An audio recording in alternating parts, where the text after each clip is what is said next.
Salve, salve, perpetuadores! Vocês têm mais um papo de perpetuador e hoje eu estou aqui com a senhorita Ari Viciato. Legal, Ari. Fala pra essa galera aí, qual é o seu propósito de vida? Meu propósito de vida é autonomia. O que isso quer dizer? Tudo na minha vida gira em torno de criar os meus próprios meios e ter a minha própria liberdade.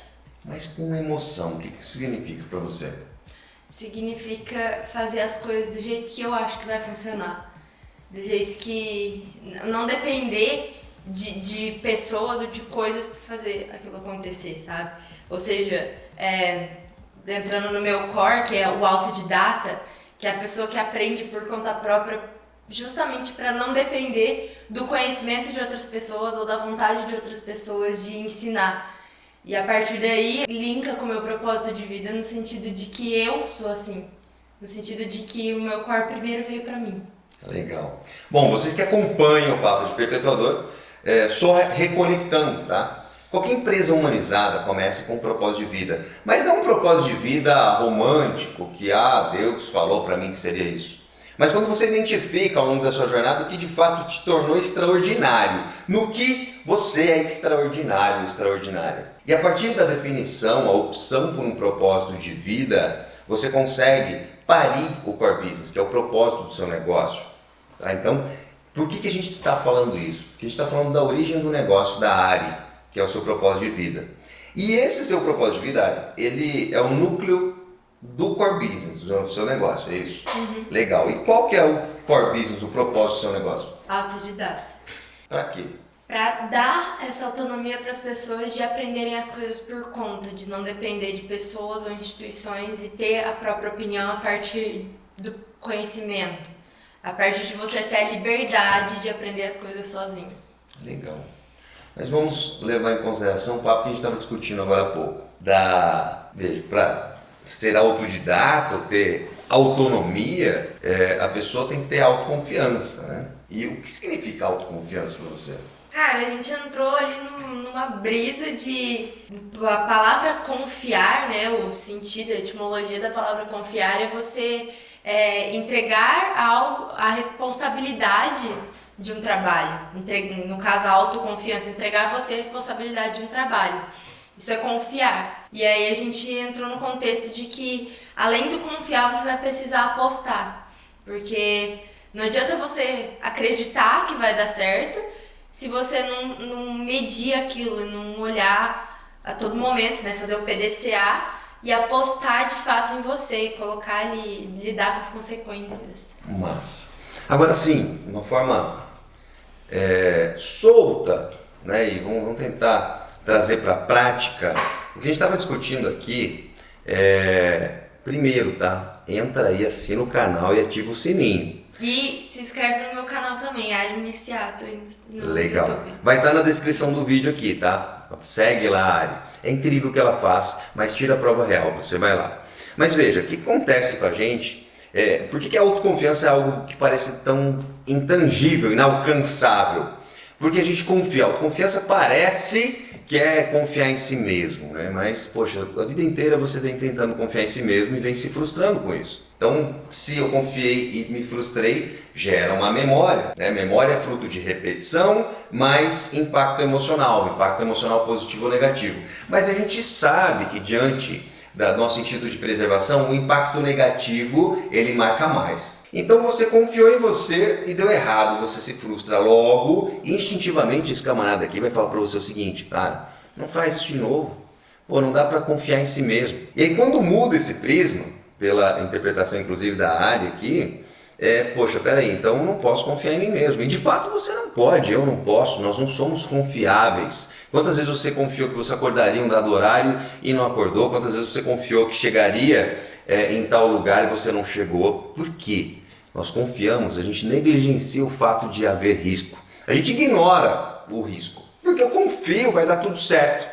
E a gente sabe que pensamento positivo sozinho não serve para bolufas. Então vamos assumir então que há um risco. E se há um risco, eu tenho que medir. A Ari falou em PDCA, você, eu, a Ari, todos que temos um cérebro saudável, a gente funciona em PDCA. Você está agora, tenta se reconectar com o seguinte, você planejou sábado à tarde ir num churrasco, logo você não vai marcar um outro compromisso. Você planejou. Aí você vai lá e executa, você vai ao churrasco. Imediatamente durante e após o churrasco você vai medir, ou seja, você vai verificar como que foi agradável ou não isso para você. E após essa avaliação, né, então planejamos, executamos, agora a gente está conferindo, avaliando, a gente já vai agir na melhoria. Porque no próximo churrasco eu não vou comer tanto, eu não vou beber tanto, eu não vou conversar com fulano ou ciclano. Nós funcionamos em PDCA o tempo todo. PDCA é uma sigla que em inglês significa Plan, Do, Check e Act. Ou seja, planejou, executou, conferiu e melhorou. Então, PDCA é como você assume de fato essa aposta. E se você está apostando num cavalo de corrida, se ele começar a perder performance ali, você vai parar de apostar nele e vai apostar em outro. E como, Ari, você interpreta esse fato de confiança versus aposta? Um exemplo no que eu trabalho, né, que são os pré-vestibulandos ali, o que acontece muito é aquilo que a pessoa vai lá, estuda o ano inteiro, faz do jeito que ela acha que ela deu o melhor dela, e aí chega no final do ano, presta vestibular e não passa. Ou seja, ela confiou no potencial dela, estudou e não passou, logo ela se frustra. E aí são anos de cursinho aí sem confiança, que a pessoa não consegue mais recuperar porque ela já vai pro vestibular nervosa de novo, porque ela não acha que ela é capaz mais, então ela perde essa confiança. E quando você entende a diferença de confiar e apostar, você pensa, putz, estudei e não passei. E aí você vai voltar pro analisar e depois, né? Então aí você aplica o PDCA ali. Tá, não passou. Onde que você errou? E aí a gente trabalha com os métodos de estudo, com outras estratégias, né? Para trabalhar em cima disso, para trabalhar onde foi a falha e não mais confiar, mas apostar. E aí colocar aquilo em prática para fazer funcionar de novo. E aí até assim, né? A gente não observa tanto a nossa jornada, né? O nosso objetivo está na conquista, mas a conquista é a consequência da jornada.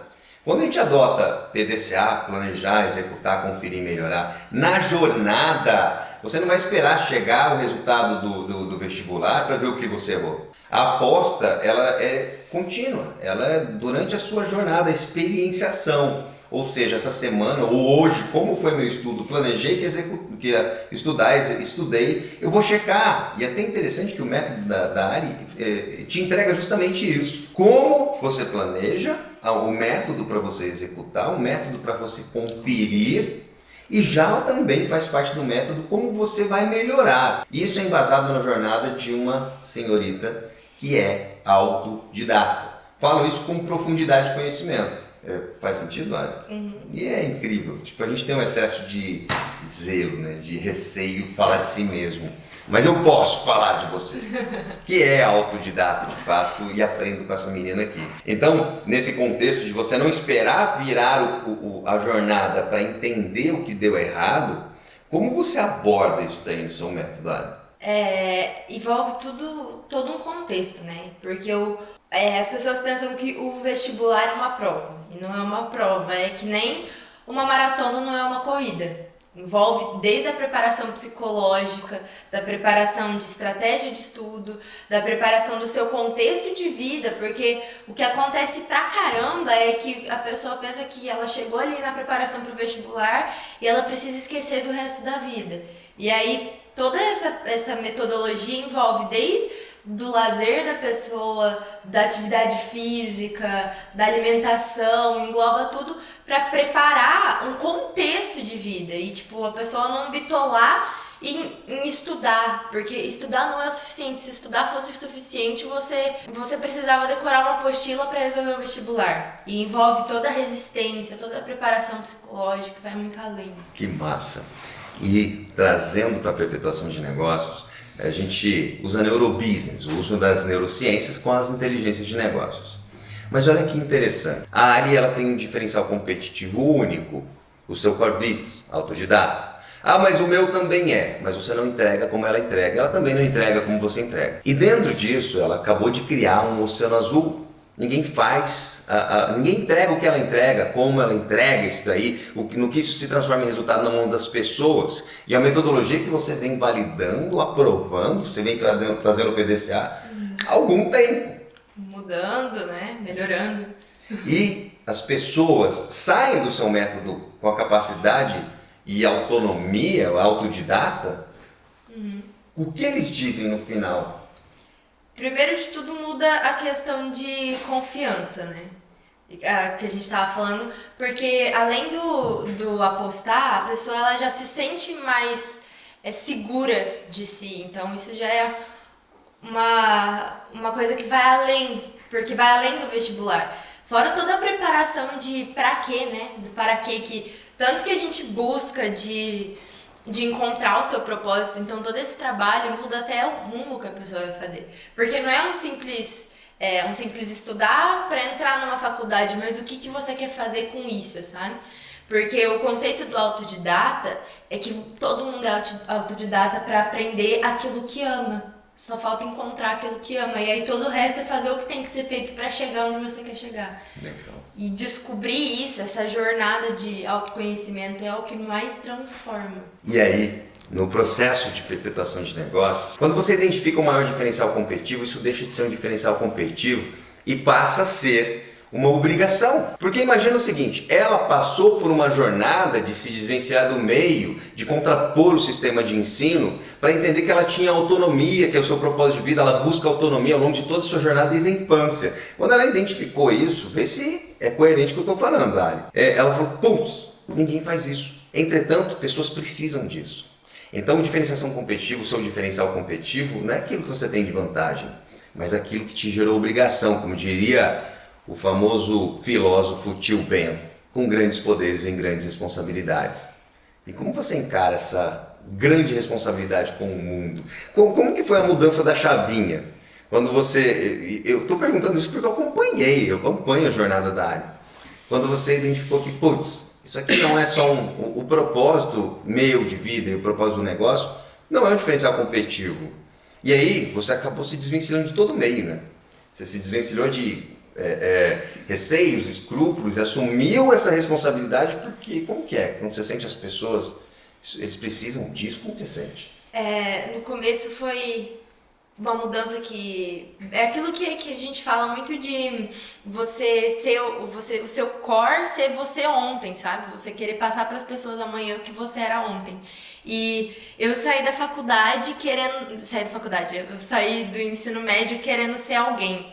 E aí eu queria escolher um curso que me desse dinheiro, entendeu? E aí eu fui fazer direito, que eu sempre gostei muito de botar minha opinião, e aí eu achava que eu ia ser advogada.